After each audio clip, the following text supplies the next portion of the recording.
I, like approximately 10% of the Canadian population, am the descendant of a British home child.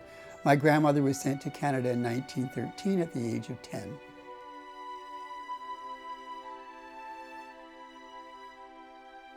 My grandmother, like so many others, was ashamed of her past and never mentioned her connection to the British home children to any family members.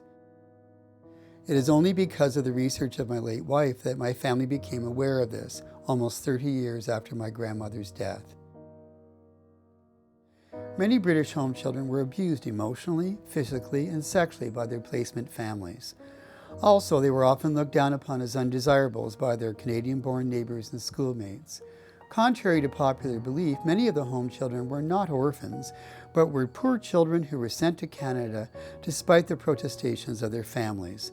Although there were many reports of problems with the child migration system, even as early as 1875, the government and citizens of Canada were only too happy to receive approximately 100,000 indentured child servants, and the British were only too happy to unload their poor rather than to improve their own system. This was indeed one of the many blights on the history of both Canada and Britain.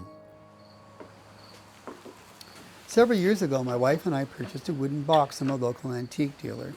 On the lid was stenciled Henrietta Wren, Annie MacPherson Home, Stratford, Ontario, Canada. We were new to Stratford and were told about the Annie MacPherson home on Avon Street that had one time been a receiving home for British home children. Such wooden boxes were made by the boys in the English homes for the immigrant children to use to bring their meager possessions to Canada.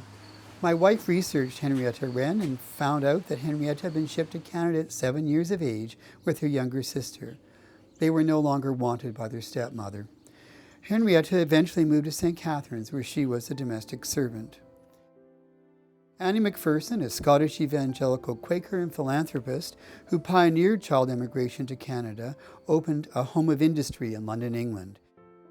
Many other well-meaning philanthropists opened similar homes to help the vast number of poor children in Britain.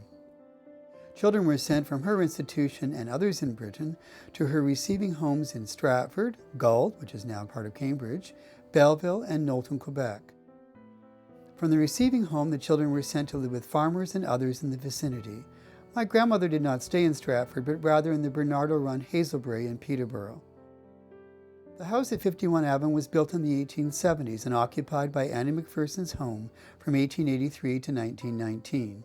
It is estimated that 8,100 of the approximately 100,000 children who were sent to Canada spent time there.